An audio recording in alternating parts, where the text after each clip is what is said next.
Muama, Karuma, Pituma, buenos días, buenas tardes, buenas noches.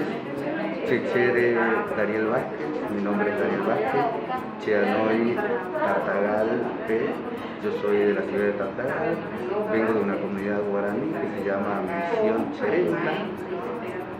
Cherenta quiere decir mi casa. Pertenezco o formo parte de la escuela Chesundaro, que en guaraní significa mi soldado. Aparte soy docente del nivel superior. Estoy a cargo del taller de matemática de residencia.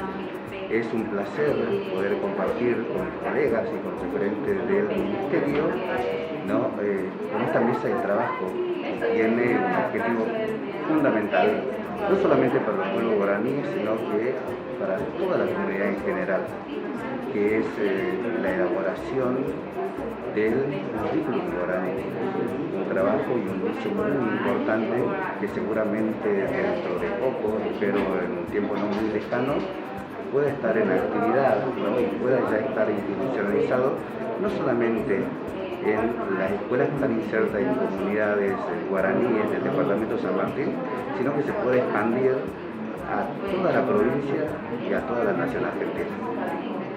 Muy orgulloso de ser guaraní y de formar parte de este equipo que la verdad que a pulmón muchas veces trata de dejar un legado, que es relacionado con los saberes ancestrales del pueblo guaraní. Muchas gracias.